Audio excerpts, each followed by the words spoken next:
the session going to kind of entail. And so off the back of that, what we did do was we put a comms piece together so that we actually photographed what actually happened in the session so staff could see that, and we shared that also with people who had limited or no IT access. We're kind of 5 to 6 months into the project now, and I can honestly say that in Pillar 2, we had pretty much everybody return. We had groups where we had group bookings, which was delightful. Based off of the staff feedback in Pillar 1, attraction and retention, we asked the staff what they'd like to see moving forward as we progress into Pillar 2. And the staff feedback was, could we hold evening sessions so that One Leisure and Variables could attend? We did that, and ultimately, that group of staff did turn up. And also, could we separate, because we'd mixed hybrid teams and face-to-face in one session, could we separate that? We did that, it was far more effective. I think there's an element of staff being able to experience and feel comfortable with the process, also get to know me as an individual and feel comfortable. In terms of the staff feedback, obviously we don't hold any names, but we share kind of the feedback in our champion groups. And what's coming through is that they feel it's an open, safe space to talk. They like the face-to-face, they like the contact, they like the concept. They don't want anything to change with that process. I think it's a big thing about trust. Also commitments. So what we have done positively is we have flexed, and we've put additional sessions on around various departments' requirements. So if a department reaches out to me in the 2-week period that we hold the engagement sessions, we look at the timetable and see what extra we can do.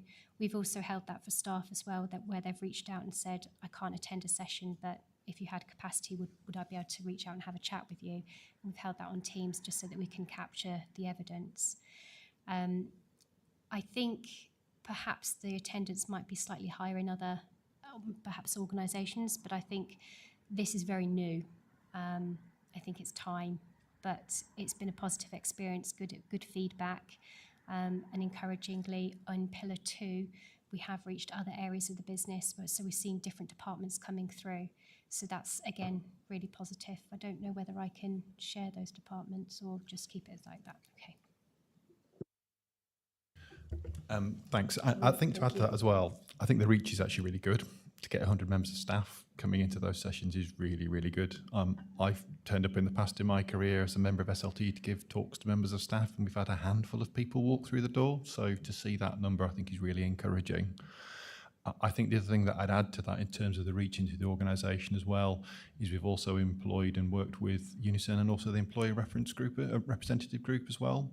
They are there to advocate and represent members as well. So in terms of the reach, we've got good reach across the organisation from individuals putting their perspectives, but also those representative groups putting forward their views on behalf of their members as well. So that's an extra layer, I think, in terms of contact into the organisation. Thank you. Councillor Corley. Thank you, Chair. I was looking at my notes here and I suddenly found something I wanted to ask. Under learning and development, the last point, a focus on diversity and inclusion across the organisation, showing that we embrace all employees and their differences. Now, without giving away any of your, the next tranche, what is that looking like at the moment in terms of the sorts of things you might be looking at there?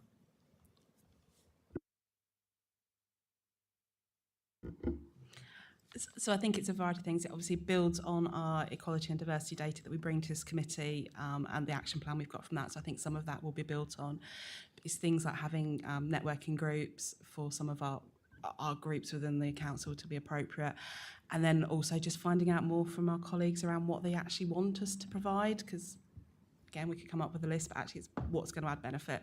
So it'll be more of those activities going forward.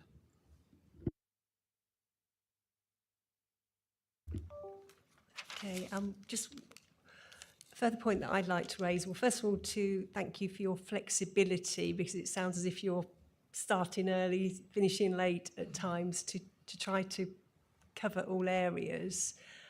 Really appreciate that. But are we managing to cover all the different areas of the council, even if small pockets arrive and then they sort of filter the message back? Or are there any areas, any services that are missing out? So yeah, the reach is really broad, and that's deliberately so. So whilst Nick doesn't share the names of people who are coming, we do know which teams are represented. So we can take steps if we have got some gaps. Occasionally that has happened.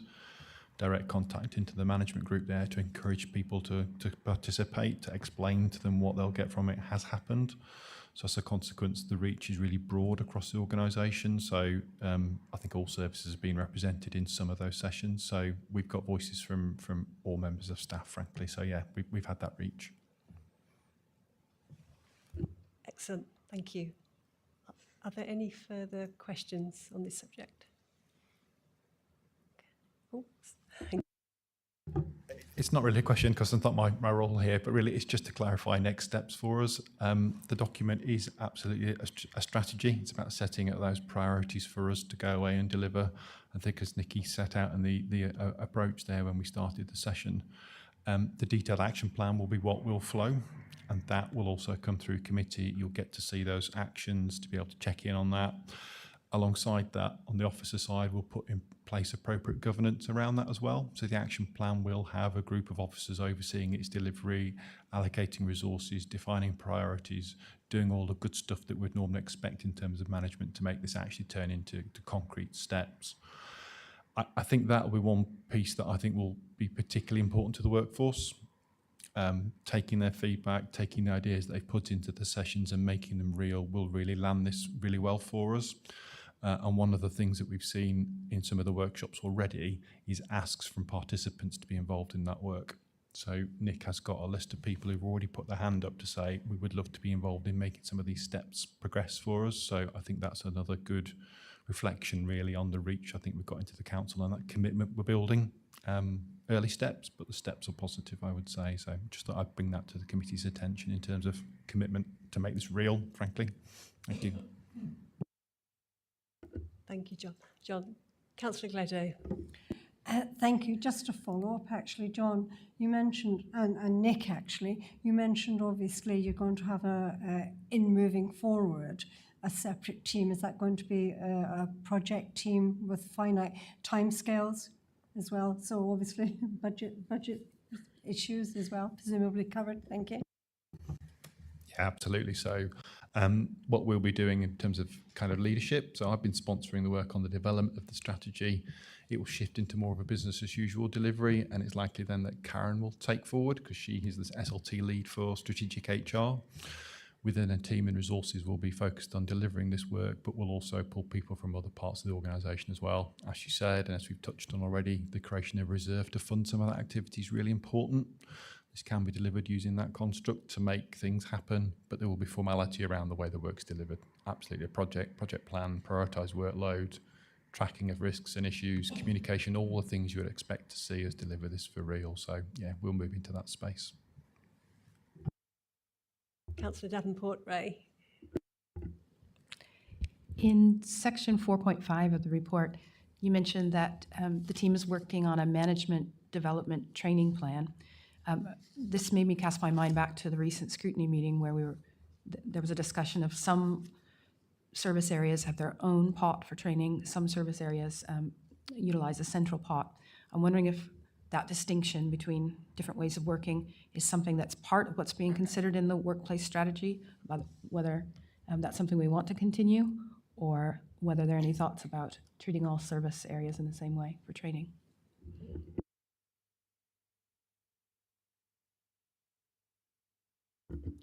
So we do have a centralised training budget for a number of training courses, but for some of the more specialised, each service facilitates that for themselves. We are looking at training as part of the workforce strategy, and if we can fund and facilitate that as well. So there will be a wider pot of money, hopefully, to support that.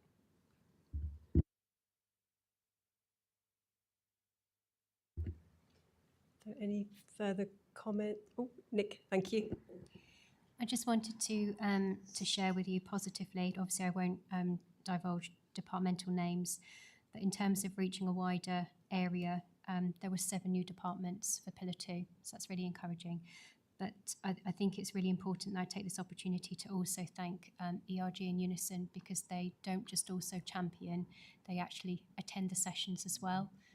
So they participate, and the same as the Workforce Champion Group. So we do have a lot of support leading this, and we wouldn't be where we are without that collaborativeness. So thank you very much. Thank you, Nick. I just wanted to pick up, because obviously we're fortunate to have Caroline and David with us this evening. Welcome. Do you have anything, obviously, further to add to this item on the agenda? It's just really, to echo some of the comments. We've been delighted with the way the sessions have been delivered.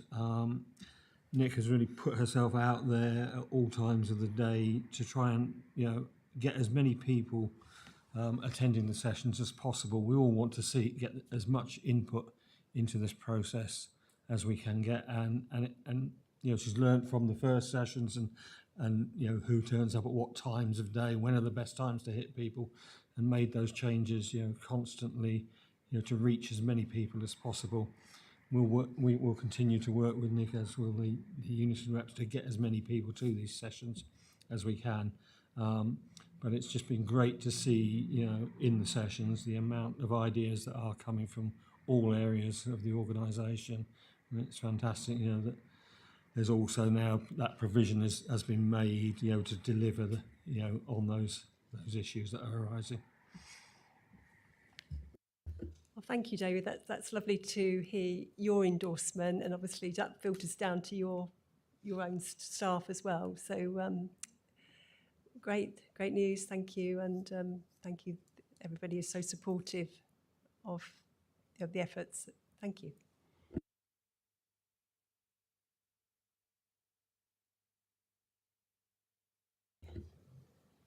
Yes, so we are asked to consider and comment on this, which I believe we've done. Thank you. So is committee happy to endorse that? Yeah.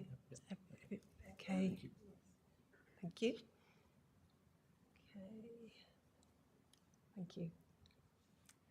So agenda item 4 is the Workforce Information Report for the quarter 3. If I can hand over to Nikki, please.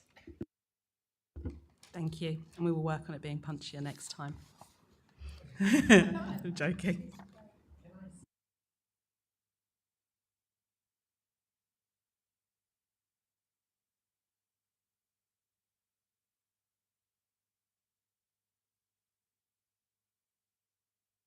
Not at all.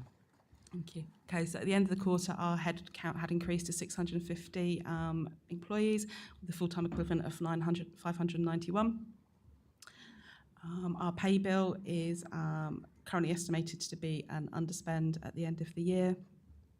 There was a question around agency use, and which we've covered in the report, to show that it's our operational teams which use the highest amount of agency, and that is to cover operational needs for absences, holidays, as and when they need it. The operations team are currently reviewing their use of agency staff to establish if things can be managed differently going forward, and they will be updating on that.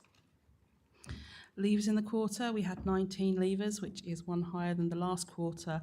However, our percentage turnover has decreased over the last 12 months, and this continues our trend of a reducing turnover. From looking at the data, you can see the top reasons for leaving are job change and family reasons, which has changed slightly from the last quarter, with family reasons now coming into as a top reason.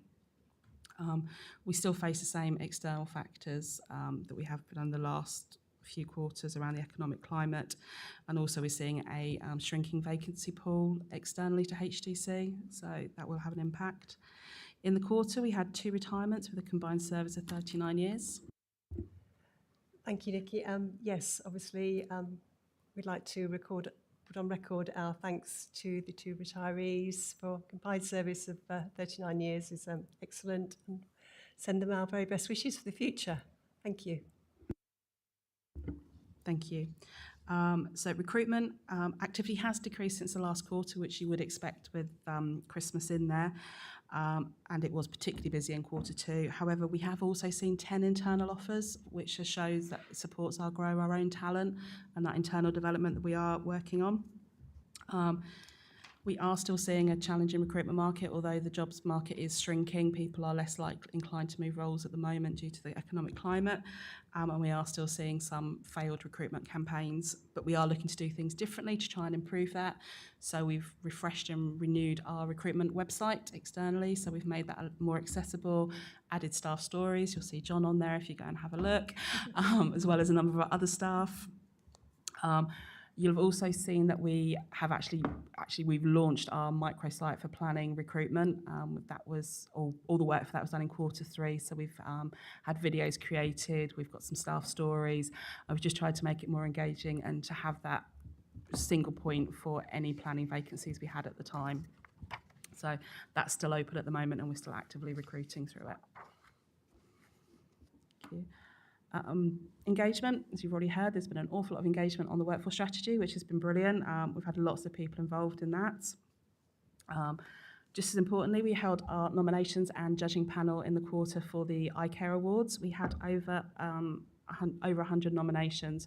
I think we doubled last year's nominations, so it was really great to see, and some of you were present at the award ceremony in January, which was in my opinion, because my team helped arrange it, fantastic. Not that I'm biased. In partnership with Reed and the DWP, we've been able to invite eligible employees to take part in a midlife MOT, which is a programme we're offering that provides physical and financial checkups for staff, which I think is a really great benefit. To date, 8 employees have signed up, but we are still offering the benefit, and more people are showing interest in signing up as we're going along. And just the final note, at the last meeting we were asked to capture the ERG hours alongside the Unison hours, which have been included in the report for your information. Summary in terms of sickness. Sickness has decreased again this quarter, which is, although the sickness per days per employee is reduced, the number of days has increased, which we would expect to see in the lead up to Christmas, with it being coughs and colds season, which is reflected in our sick coughs and colds being our highest reason for absence. But as you'll see from our case reporting statistics, sickness is our highest case area. So it's around us actively managing people's absences via the team. Long-term sickness is still high. We are still actively managing it, but again, it is reflective of what's happening nationally, with long-term sickness still being high, and was reported by the ONS. Our caseload again increased in the last quarter. This was driven mostly by absence. Again, unfortunately, it's that time of year where we do expect to see more coughs and colds, so it's kind of a correlation effect. And finally, in the report this time, you've got the gender pay gap reporting, which we include for this annual report. You'll see that whilst it isn't quite as positive last year, due to some changes within the organisation, we still have a really good pay gap of 1.75% compared to the national average of 7.7%. So we're still working in the right direction. Obviously, we would like to see that much smaller, but we'll keep working towards that as we go through. So I think just to cover that we are working really hard, and I think with the workforce strategy that will help us to continue to bring down turnover and sickness as we do more to attract and retain talent and engage with them. Any questions? Okay. Thank you, Nikki. Okay, Councillor Cawley. 2 questions. I'm probably past the midlife, but I'd love a midlife MOT. Where do I sign up? But seriously, my questions are around the health and safety reporting, and this is probably one I don't know if Karen might pick it up, or you, Nikki. What we're seeing here, the RIDDOR and the non-RIDDOR, which is great. Do we have any sense of the reporting of near misses and all that other stuff? Because again, that is a bit of to me indicative of the culture. We're building the right health and safety culture. And while this is useful, I'd like to see the wider picture. Do we have that data? Thank you.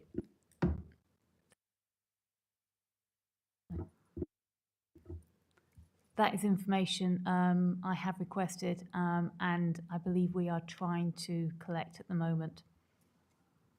I do feel that near misses is very critical. The fact that we may have been lucky and avoided an incident, we should still be aware of that and learn our lessons from it. Councillor Keane. Thank you. Thank you. Yeah, it's in the report we had about the apprenticeships, I think we've got 11 in the organisation.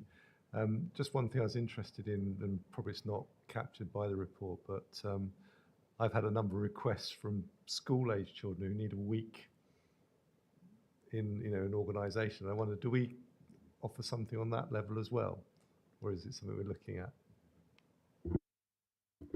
We do get requests from work experience, and if we can put them in the department where we can give them valuable work experience for that week, then it's something we'll look into. But it's about making it a meaningful and valuable week rather than someone turning up and doing the shredding for a week. So we do consider all requests, but it's just about if we can make it valuable for the student. Councillor Gladdow. Thank you, Chair.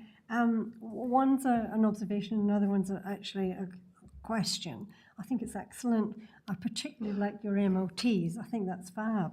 And it's obviously it comes as a unique selling point really for the council. So I think that's really sort of grist to the mill. So it's very, very good. And I notice your management training with Lambeth. Which interests me. I used to know Lambeth quite well. But one of the things that I was just reading in the report was obviously your casework. Obviously a concern about your workload and being able to manage the amount of work that's actually coming. Do you feel that you actually have enough resources and time to actually do all this work? I think that's a difficult question because our work comes in peaks and troughs. So for the majority of the time we do, and the team are resilient and we pull together to make sure that we deliver everything where possible. Councillor Davenport-Ray. In the report, you have statistics about contractors and agency staff and against estimated spend. When I encounter contractors and agency staff in the council, very often they're working on short-term projects that have arrived because of short-term funding. So we might get a government grant that will last for a year's worth of work. So when we see the statistics here about the amount of overspend on contractors and agency staff, does it include staff like that? And if so, do you think it's a large part or a small part of that overspend? I'm just curious about that element. It does include those, and it is around those short-term projects that do then make the figures look like an overspend because it is those short-term fundings. But there is a paper that comes annually to the committee which provides more data.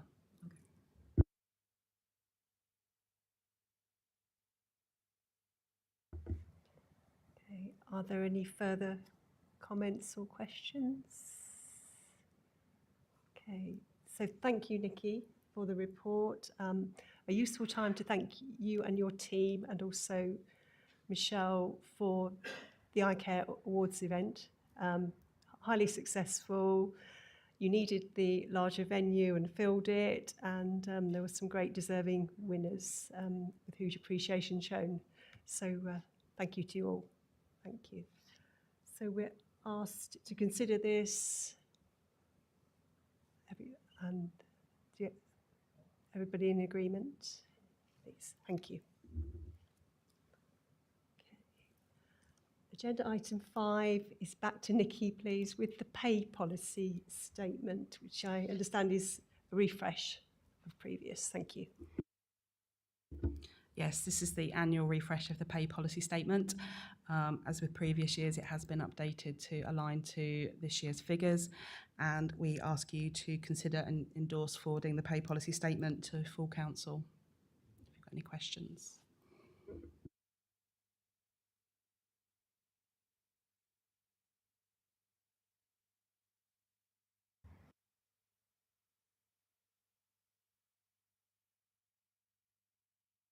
Happy to endorse that to full council. Thank you. Oh, sorry, Councillor. It's not in the remit of this report, but I'm intrigued, and I don't know if it's something we can, a bit of information. We talk about the pay multiples in relation to the median pay, and I think that was 5 point something times, which seems quite reasonable within the. Do we know what that looks like against the lowest pay, just of interest? No, we don't. I guess that might be the answer.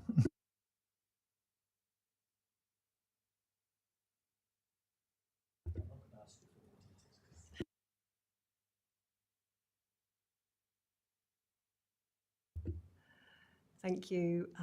Agenda item 6 is the new domestic abuse staff support policy. Thank you, Nikki. I'll hand over to you in just a sec.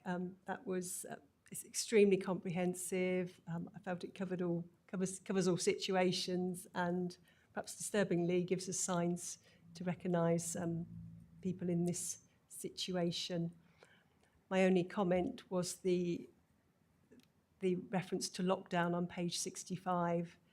Hopefully that we won't have any lockdowns for a long, long time, or may not see one again, or experience one again. So just wondered if that could be, perhaps the wording could be amended to perhaps returning from an absence or needing to get out away from the home, possibly. Thank you. Otherwise, I'll hand over to you. Thank you. Thank you. Yeah, and of course we can change the wording. Excuse me, this policy is part of some of the work that our housing team have been doing around us achieving the Domestic Abuse Housing Alliance accreditation, which is a national accreditation that we're working towards to help for not just our employees but also residents, and there is a separate residents policy. But this is around giving our employees the confidence we are supporting them, and our managers the framework to support our employees. Alongside the policy, we also have domestic abuse champions where people will be able to go along to, and we are offering training as well. So this is a new policy that we ask you to consider and endorse the use of. Thank you. Thank you, Nikki. Are there any comments or questions to Nikki? Councillor Corley, thank you. Well done, great piece of work. I think this is quite, as the chair's already said, comprehensive. It got me thinking a bit, and the sort of reporting mechanism, and I recognise a lot of that. Talk to your manager, and there's some health. There's some first aiders, there's some people who've been trained, which I think is great. And I think I've asked you this question perhaps before, but do we offer any? And it's broader than this policy. Do we offer a confidential call line, online platform that employees can report whistleblowing issues, bullying, this sort of thing would fit into that? And how well is that publicised, and how well is that used? So we do have a whistleblowing line. I think we've spoken about it before, and I think there is an opportunity for us to advertise it more within the staff base. So it's something we can do. But certainly, yes, if they felt they needed to go there. Alongside that, we also have our employee assistance programme, which, whilst not internal, is an external confidential line where our employees can contact and get advice and support and guidance through that as well. Do we know how well, if at all, that's used, that sort of whistleblowing line? Let me say, for in the last year, how many reports there might have been? It is used. I don't believe there's been that many in the last 12 months. I don't have the exact stats because it's not held by me. It's held by our internal audit team. But I can find out. I just had some positive feedback from someone that we're supporting in the ARG that the services provided by the EAP are excellent in a number of areas. So.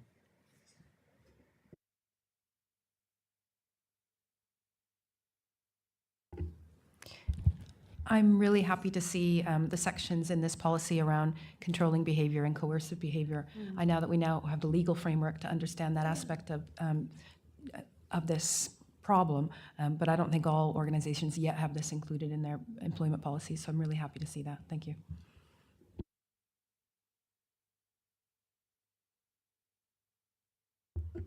Are there any further questions or points to raise?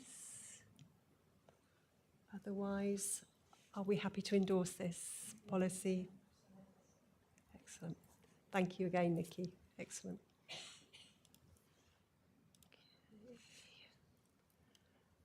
Agenda item 7, we have 2 policy updates, flexible working scheme and the pensions discretion policy. I'll hand over to Nikki again. Thank you. Thank you. as is customary now, we bring you some updated policies. I'll talk about the flexible working one. I'll wait for any questions before I move on to the pensions discretion.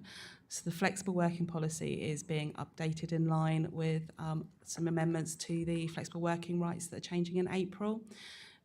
From April, it becomes a day one right for any employee to request flexible working. They also have additional rights. They can request it twice in a year now rather than once. And there is a shorter time frame that we have to consider it in. So we've updated the policy to reflect that with some other minor amendments to it as we've been through. So any questions on that policy? Councillor Davenport-Ray. In section 4.1 of the policy, you have a really helpful list of all the different types of contractual employment. There are so many. Does that mean that when we read in other sections of our papers the words contractual employees, it's including all of these different employment types in those statistics? Okay, thank you. Councillor Corley. Thank you. Thank you, Chair. In section 4.3, you're talking about flexible work location, so hot desking and home working. Excuse me. Do we have, obviously through lockdown and all of that turmoil, a lot of people got used to working from home. A lot of organisations reviewed, the space, the office space, and all the rest of it.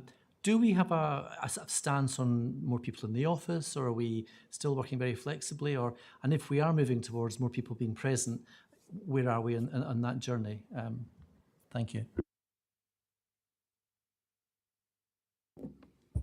Chair, if I may respond to that. Thank you, Councillor.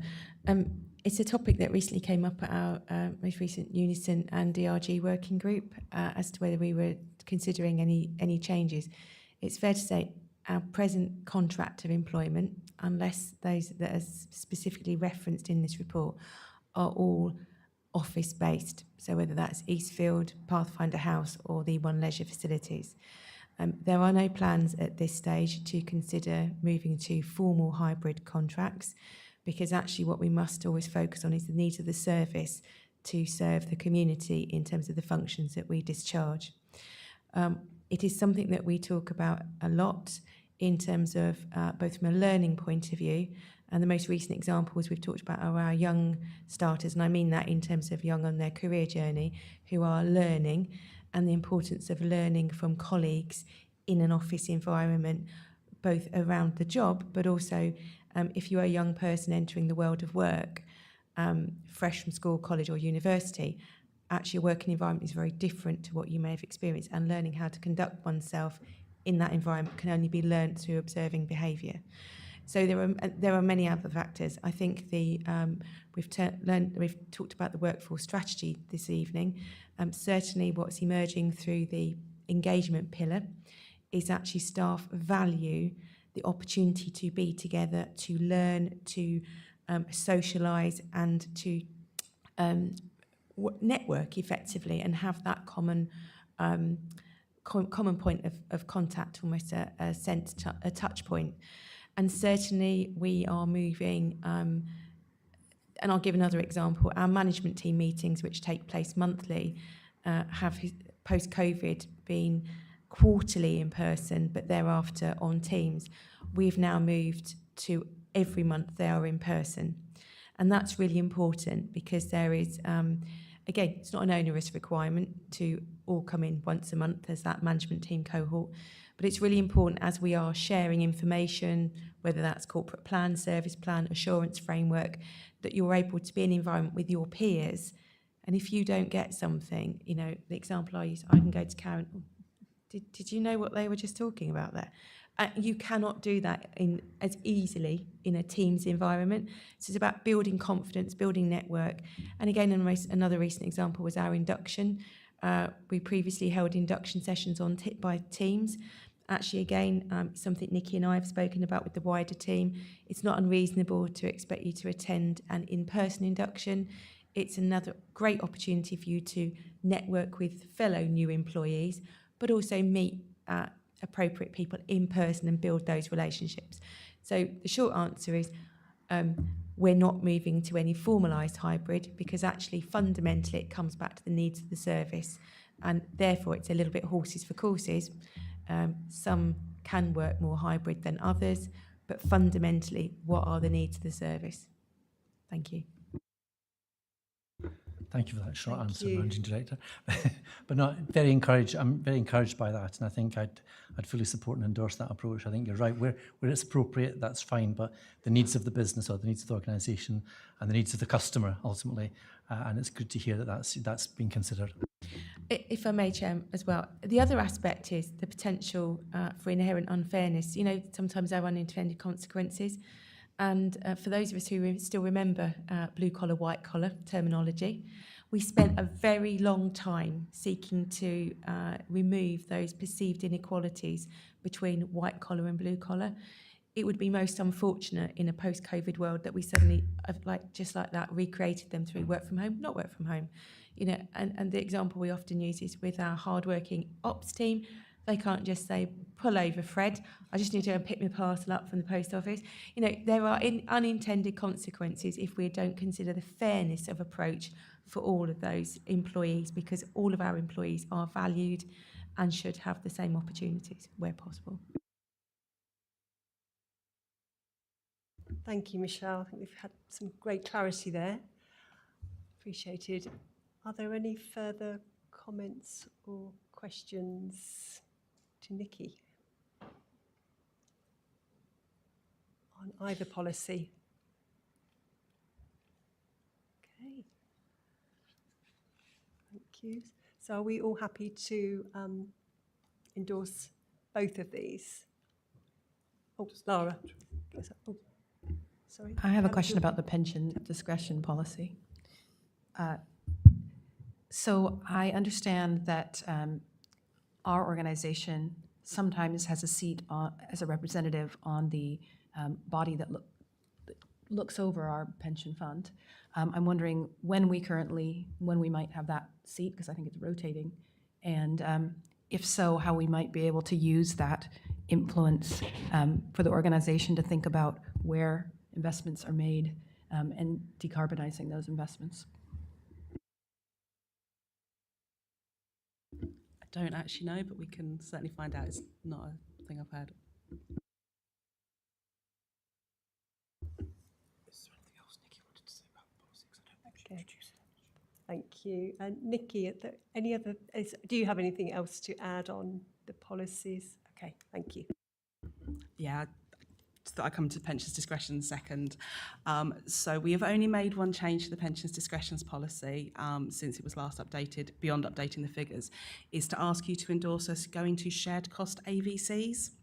What this means is that we would then be able to allow our employees to do a salary sacrifice AVC provision, which would then mean that they can contribute more to their separate pension pot whilst saving tax and NI on it. At the moment, if you save an AVC, you don't get that benefit. So that's why we're asking you to agree to that change of provision.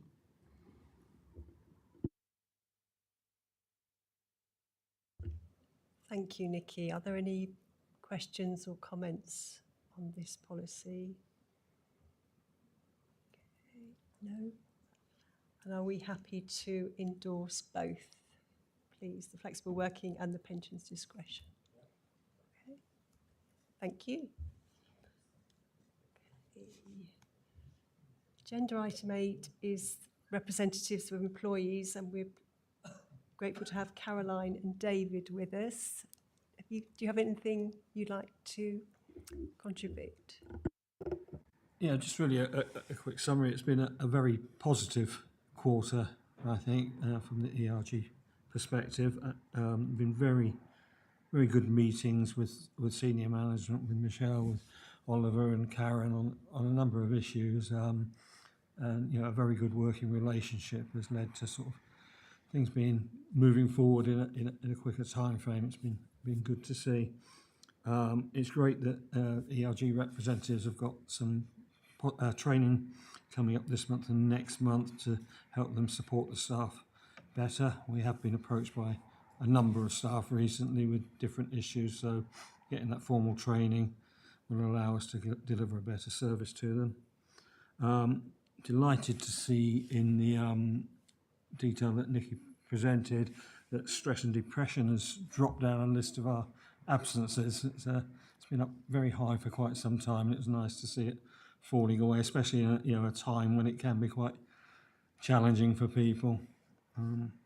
And finally, just really, to echo the sentiments around the iCare Awards, absolutely superb event. And, thanks to everyone involved in that, not least those that took the time to make the nominations. Thank you.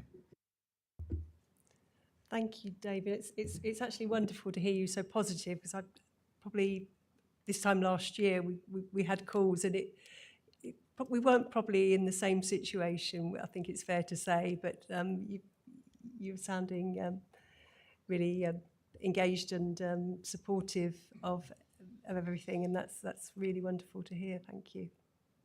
Okay, anything for you, Caroline? Okay, thank you. Agenda item 19 is the requirement for an extraordinary meeting on the 17th of April. This is linked into delivery of the next pillar of the workforce strategy.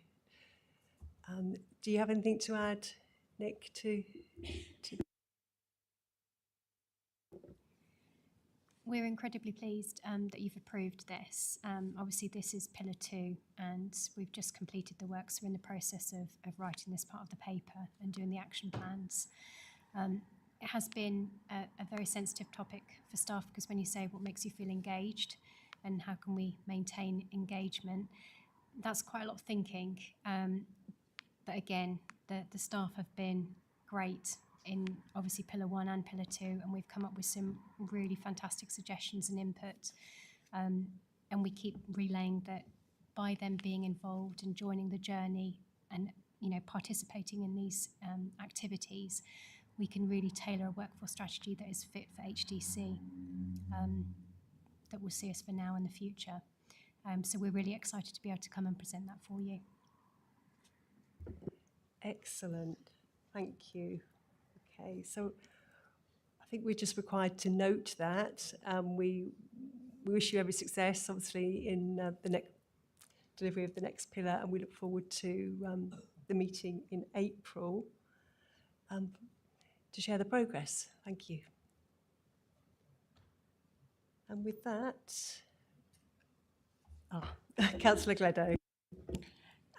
Just as a final request, actually, recognising that staff are incredibly busy and sometimes requests from councillors can add to the workload and sometimes be missed or delayed. I was wondering whether we could actually have a formal notification as when we ask for a piece of work to be done, so that it comes up every meeting, just for a progress on it, just to see where we are. It would be helpful, because we do it at ONS, and make sure then that items are not missed and you actually got a regular update. Thank you. Is this something that Nikki and your team, that you could incorporate if we have this? Obviously, also almost a reminder for information. I know it's not helped by the sort of irregularity of these committee meetings, probably not in line with other committees, but I know the point has been raised, and I welcome that. Do you feel that's something that you and your colleagues could take on board? Excellent. Thank you.